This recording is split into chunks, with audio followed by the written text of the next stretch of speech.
Now most of the children are familiar to me. I know that all have come from 4th standard.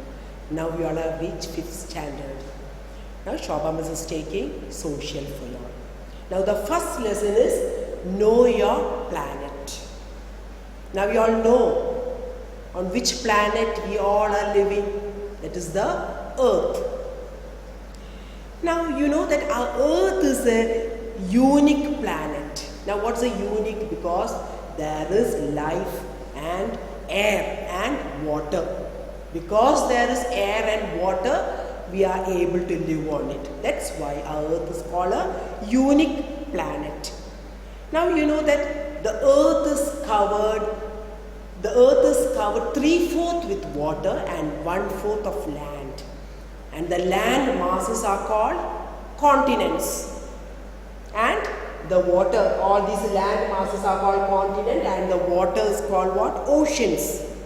Now you all have studied in the 3rd standard or 4th standard the different oceans and the different continents. Now here I am not going to explain all that and waste the time.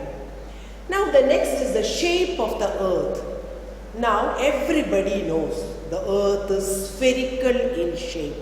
Spherical in shape means flattened at both the side, and here it is bulges. At the equator it bulges. In the middle it bulges and flattened at the top. Now that's called spherical in shape. Now before many years, 1000, 2000, 3000, that is what in many years back, the people did not know that the Earth is spherical in shape. They thought the Earth is flat.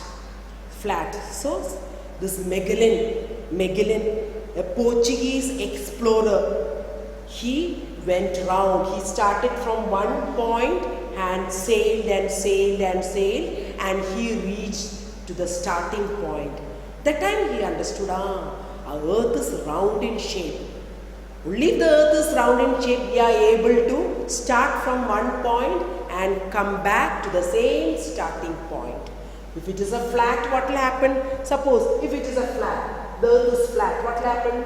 As we are moving here, when it reaches here, at the edge we fall down, isn't it? We will fall down. So Earth is not flat in shape, it is round in shape. So Magellan, a Portuguese explorer, he proved that the Earth is round in shape. That is called, the Earth is like a sphere. Sphere means what? Bulges in the middle and flattened at the top. Now, what is a globe? You know what is a globe? It is a model of the Earth. The Earth shape, the model of the Earth, that is called a globe. But in order to study about the Earth, it is very difficult to look at the globe and study. That's why we have a map on a flat surface about the Earth, because first of all the globe is very difficult to carry. A large globe is difficult to carry. Then the second point, the places and all cannot be shown in detail on the globe. Then only the half of the Earth we can see on one side.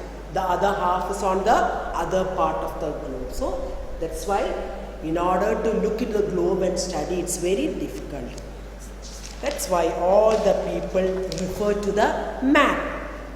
Now map, what are map? Map is a representation of the Earth's surface or a part of it on a flat surface like a page. Now most of the children have atlas. What is atlas? Atlas is a book having several pages, a book of maps. That's called an atlas. And you know that is Gerardus Mercator. Gerardus Mercator, now I am not wasting the time and writing on the board. If you all get your textbook, you look at the name, Gerardus Mercator, a Flemish map maker. He was the first person to publish the collection of maps in the form of a book, and that book is called an atlas. Now in high schools and all, you all refer the map. All have to bring the atlas to class, and there will be map of different countries about India, Africa, America, all that. And you all have to look into that and learn about it. So that's called an atlas. Now I told you the earth is spherical in shape. That means the surface is curved. So it is not possible to make an accurate map of a curved surface. That's why I told you, in order to refer to the globe and study means it's very difficult. We can't make any accurate measurement on the globe. Now same way here, there is fact wise also, that also you all read and learn it. Now there are different types of maps. In 4th standard you all have studied physical and political map. Physical map means what? About all the mountains, rivers, plains, plateaus, oceans and all. That's what? Physical map. But political map means you will learn about continents, countries, then states, towns, cities, districts, like that way it will go on. So physical and political map. Besides political and physical map, there are climatic maps showing the climate of different region, then industries, maps that shows industries, population, transport, minerals, crops, soil, natural resources, forest, wildlife of a region, etc., etc. So there are different types of maps. Now reading maps. How can you all read maps? Maps give us a lot of information about a country or a place. You must know how to read a map. That I'll explain to you all later. Now before that, you all should know the directions.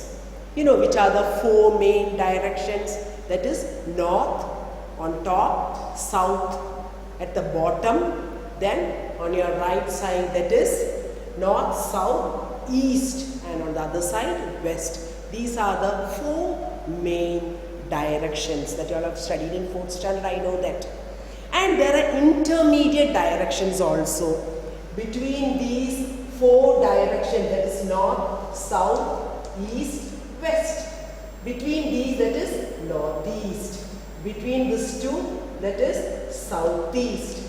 Between these 2, that is southwest, and between this northwest. So always the intermediate directions start from north and south. Here northeast, northwest, here southeast, southwest.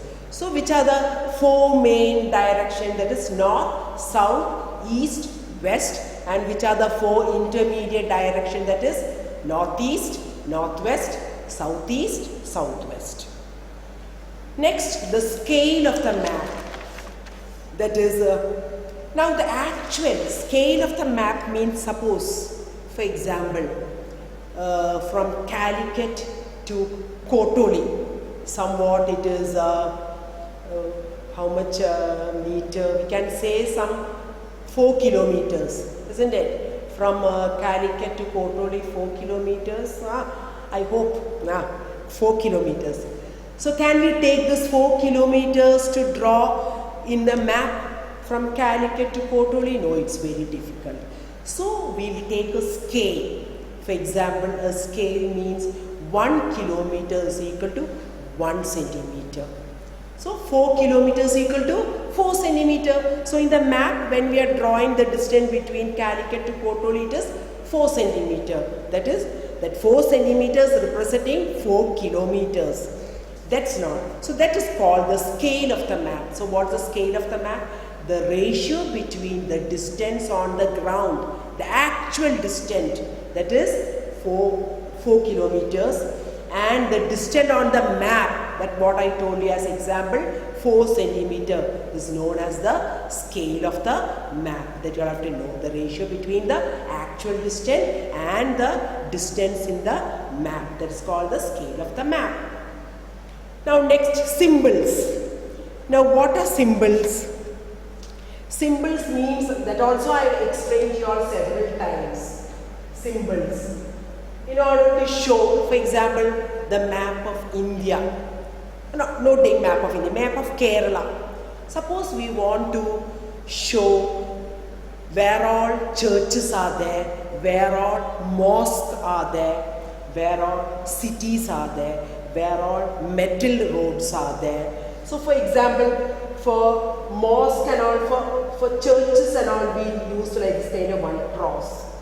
For mosque, we use like this kind of one, like this way. Same way for temple also. For temples also like this way, kind of one arch-like thing we use for temples. So churches, mosque, temples and all, we use one symbol. Like these are called symbols. Same way for road and all, we use line like this way. For railway line and all, we use like this way. For railway line. These are the symbols that we use. Now why we are using these symbols? Because in a map it is very difficult to draw a mosque, a church, a road like that way. So same way, that's why we are using symbols. For rivers and all, we use one small blue line like that. For mountains, brown color. Then for bridges also there are symbols. For dams also there are like this kind of symbols. For temple, churches, railway track. For all these we are having symbols because it's very difficult to draw all these mountains, rivers, churches, temples and all in a map. So these are called what? Symbols. Now different symbols are therefore used on a map to give us this information. So the land boundary of a country is shown by thick dashes and dots in black. The land boundaries, for example, these boundaries are shown in thick dashes and all. Same way, a city is marked in small circle. For example, Trivandrum. Trivandrum, can you show the Trivandrum? Only that one mark, one circle they mark and they write Trivandrum. So we can know that this exact point is Trivandrum. Same way, Calicut, one round line for cities and all, one small circle. Same way, they use colors in a map. For you all know that for mountains, what color they use? Brown color. For oceans, blue color. For plains and lowlands, shades of green color. Then highlands also brown color. Then water bodies, you all know that's light blue where they're shallow water. What are shallow water? Not that much deep. That those waters and all are shown with light blue.